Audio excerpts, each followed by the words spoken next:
Want to learn some great tricks on making your next charcuterie board absolutely amazing?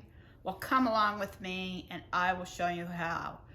Hi, I'm Chef Coco and welcome to my kitchen. Today we're going to be talking all about charcuterie boards, and I'm going to make one for you using some of my tricks that I've learned along the way to make yours extra special, easy, and it won't break the bank.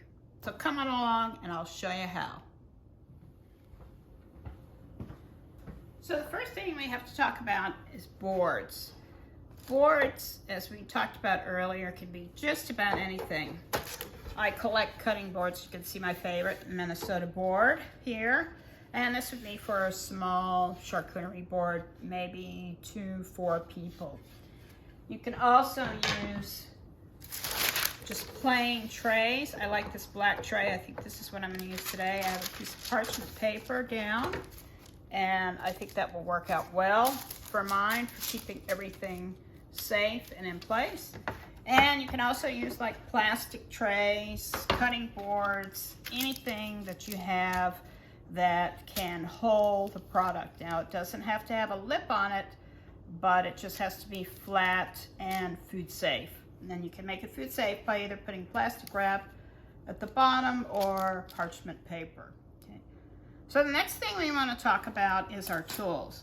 Now you can go really fancy on these really nice tools from Pampered Chef. Or you can go pretty simple and basic with knives that you have, smaller knives that you have on hand, or spoons. Whatever works for you. These are handy also to have too, is these little spikes with a card that you can just put the card in to name what it is. These are really nice to have. I got these little cards. Somebody gave me these little cards. They're like little kitchen cards, but you can use all types of cardstock and just put the name of the item on it. Now you'll also want to have an assortment of small bowls, and at least 2 bowls, so you could put some things that are wet in or liquidy in. You can have the larger ones as well, depending on how big your tray is.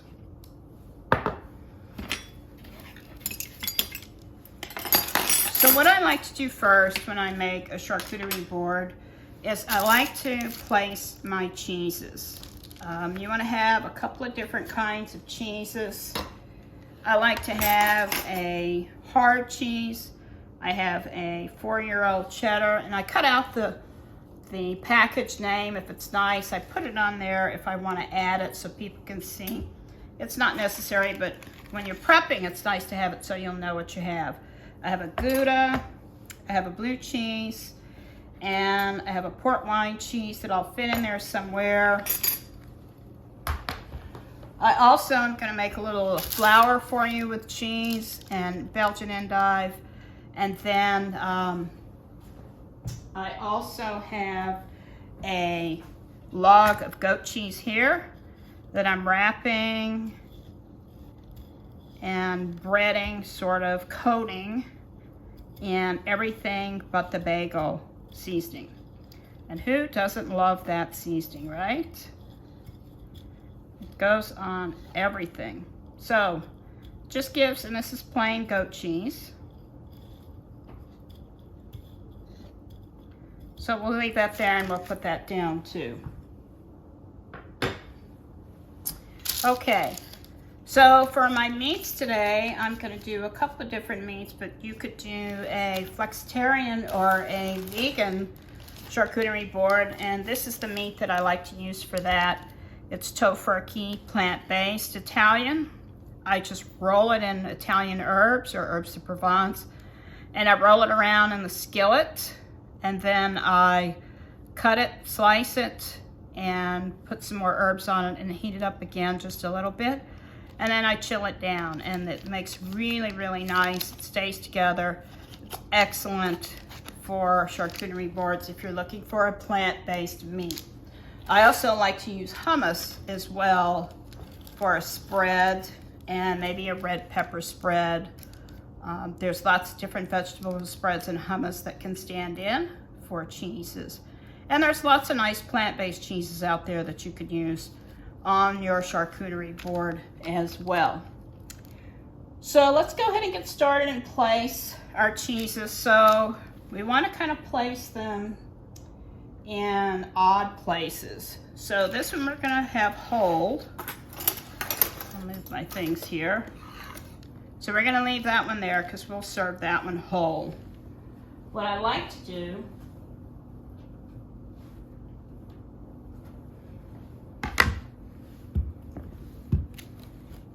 so I'm cutting my cheddar cheese here. I have some 4-year white cheddar and I'm just kind of breaking it because cheddar is really nice when you break it and just put it in small pieces on the tray, because lots of times people will eat this with their fingers.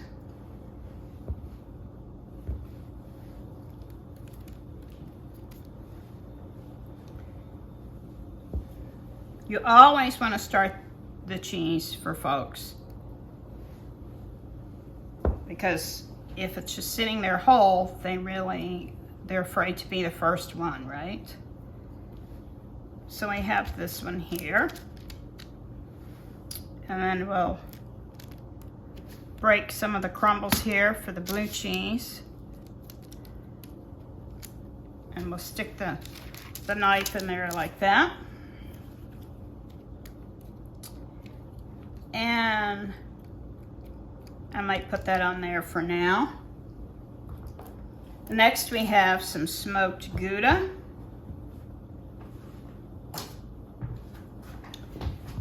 And I'll cut that one in half.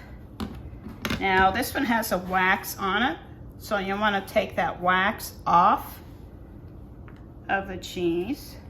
Just peels right off. You can see here.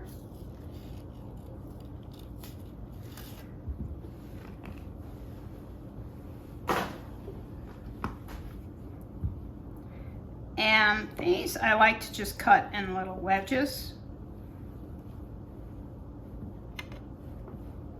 I'll cut one of them in small wedges, pieces, and I'll leave the other half whole.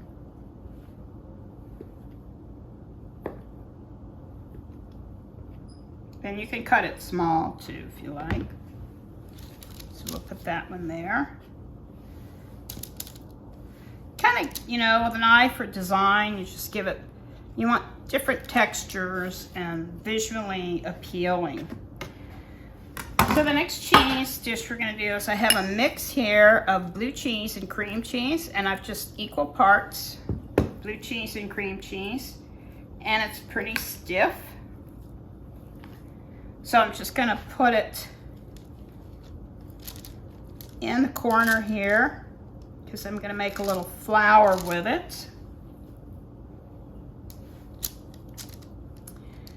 I have made thousands of these kind of trays in my career as a caterer over the past 20 years, so it's really fun for me to share some of the things that I've learned. So for this particular one, we're going to use Belgian endive, but you can get it at the grocery store. And just cut off the end. And you're going to take each leaf and you'll just kind of push the leaf down.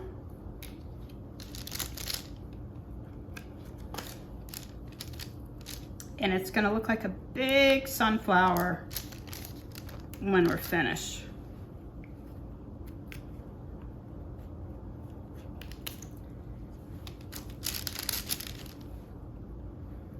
And if it gets too hard to pull the leaf off, you just cut it again. And just put the leaves in.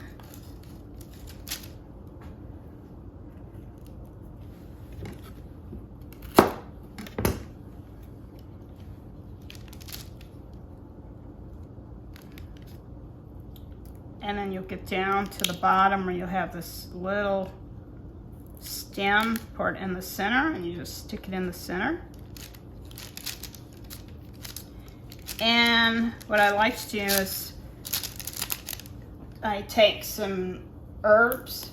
I have some leaves here and just kind of stick them in. This is some Cuban oregano.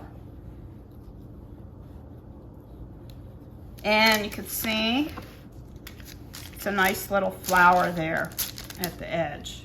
And it's really cute. People are really impressed. Sometimes I do really big ones like this on one tray and use several heads of endive, but I think it's cute in it like that. So the next thing we'll do for the goat cheese is we'll slice a couple of slices,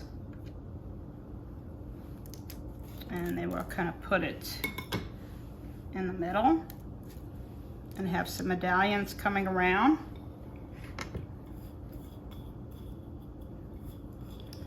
And we could also put some of those seeds to garnish our flour here. Okay, so those are our cheeses. Now this is pretty cheese heavy. It's got 1, 2, 3, 4, 5 cheeses. So you want to do it in odd numbers, so either 3 or 5. And you want to serve your cheeses at room temperature. So if you make your tray, and by the way, you can make these a day ahead and wrap it really good, put it in the fridge. You want to take it out an hour or so ahead of time and let it come to room temperature. So the next thing we're going to do is we're going to make a salami rose, and those are really easy. I have a wine glass here, and you just want to press it, as you can see here, along the glass.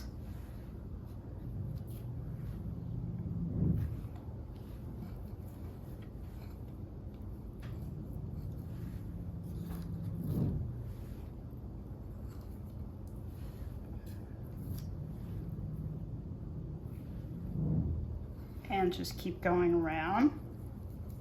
And you can make it as big or as small as you want.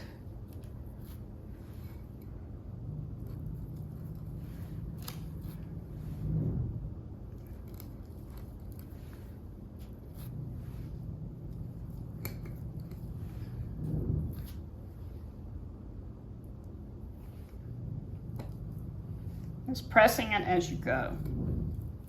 And then when you're finished,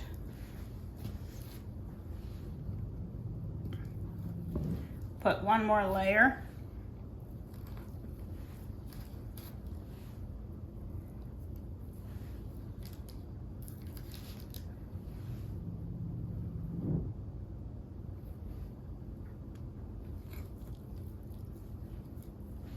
All right, so now we're gonna make some room for it here. We'll just back this up a bit. And you just want to flip it over and pull it out. And there you have a salami rose. So I also have some pepperoni slices, and I'm just going to fold those in half and pinch them. And I'm going to put those kind of like in ribbons. I like to kind of tuck things under and start. You want to make it like, hold it like a deck of cards, because that seems to hold them better.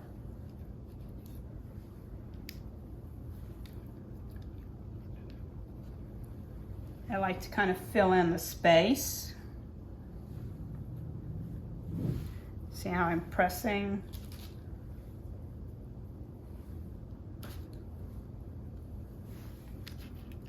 Putting it around the cheese. And then if you have salami, you can do it in quarters and press it as well.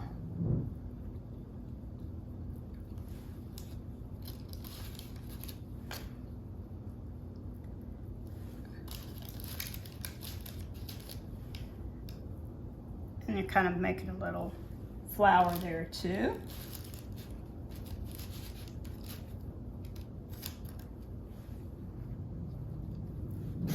And we can put those over here.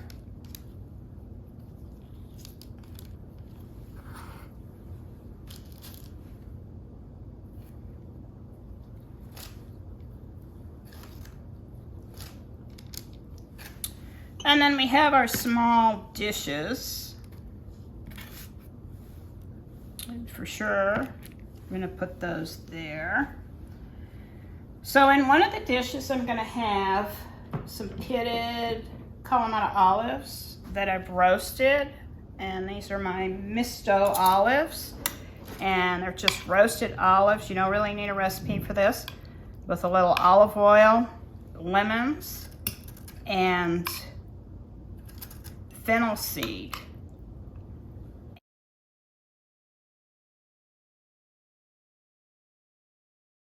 And you just roast them for about an hour, and they taste delicious. And they really are very, very versatile. So you could take these and you can chop them up, and it'll be like a tapenade, and you could put a tapenade there. But I like to serve them whole too, because I have a fun little spoon that I can get them out with. Also, if you ever serve pitted things, you really don't want to serve any pits in any of your charcuterie board items, because unless your guests know that they're pits, they might crack their teeth, and that would not be good, right? So the next thing we want to do is we'll do some cornichons, which are these little tiny gherkin pickles. And we'll put some of those, and they are usually served with little onions. And I also like to serve some pickled onions if you don't have cornichons. Here's some pickled red onion I've just made with slicing red onion very thinly. And putting it, boiling some water and vinegar, equal parts,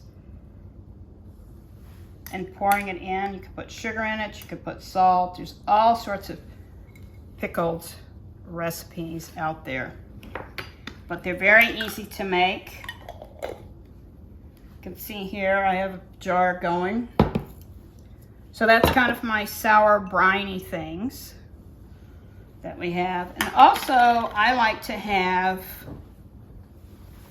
fruit and vegetables on my charcuterie boards, because I'm really big on getting fruits and vegetables. So I have a red pepper here I'm gonna slice up.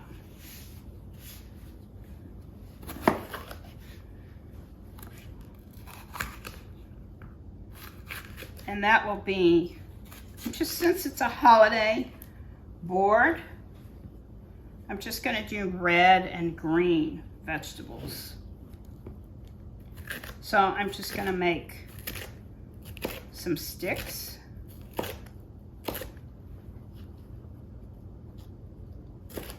Cut them in half, make them pretty small.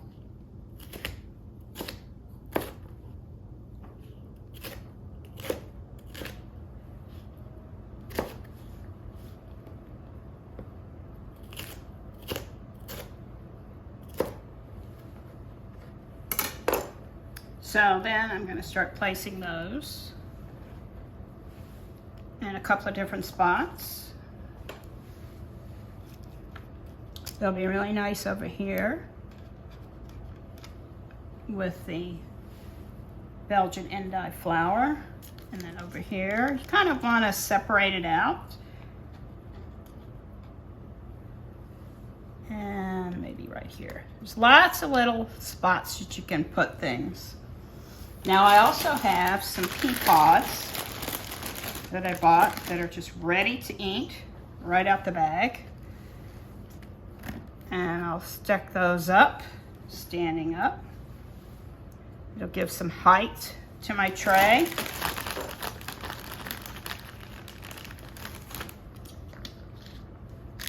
Maybe put some over here. Yum. And then put a few over here.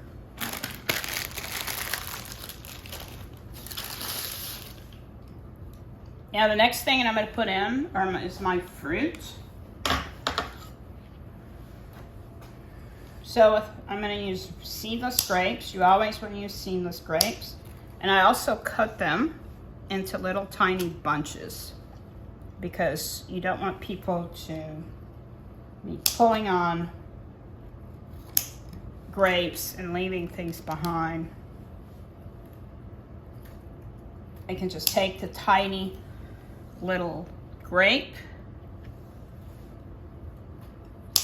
You could cut off the branches if there's any large branches, and you can just tuck it in different areas.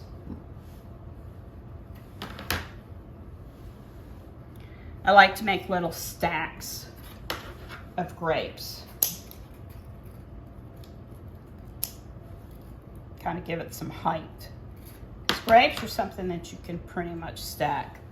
Now I also love to put berries. And I usually kind of put the berries around with the grapes.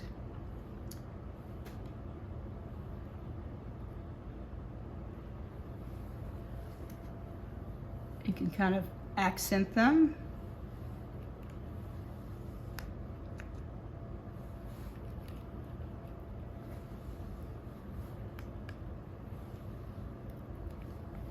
And match them, put them with the cheese that, now raspberries go with pretty much all cheeses.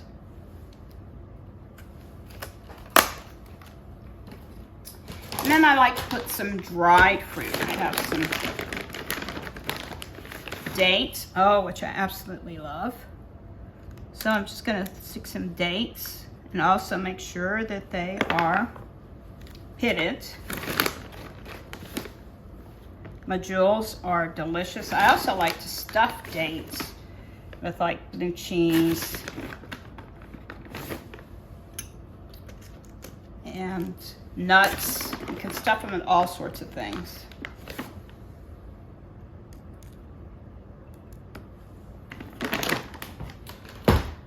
And then for the filler, I like to do almonds. So maybe I'll put some almonds in my little rows here. So when people eat the rows, the almonds will be left. Put some in the corners. Almonds are really nice with the goat cheese. So I'll put them in with that. And I also have some candied pecans, which I love. If you haven't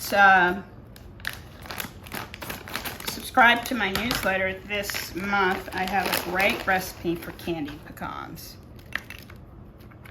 Candied pecans go great with the cheese and with the Gouda. So really with the pecans and the nuts, you're just kind of filling in your holes that you have.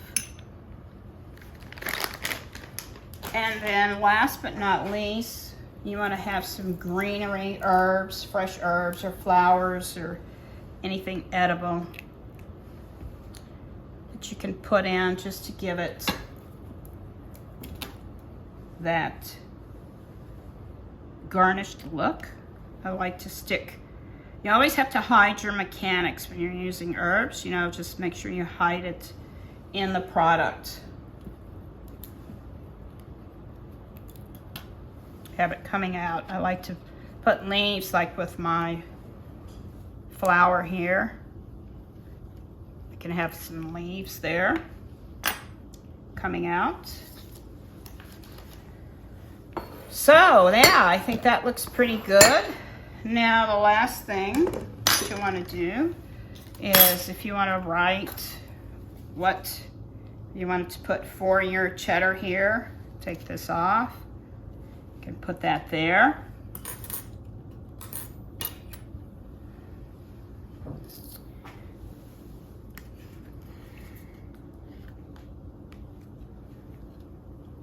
And you can write something about, you know, you could put a little message, happy holidays, or you could just put camembert here, whatever you'd like. So there you have it. You have your little spreaders in as well, and you're ready to serve.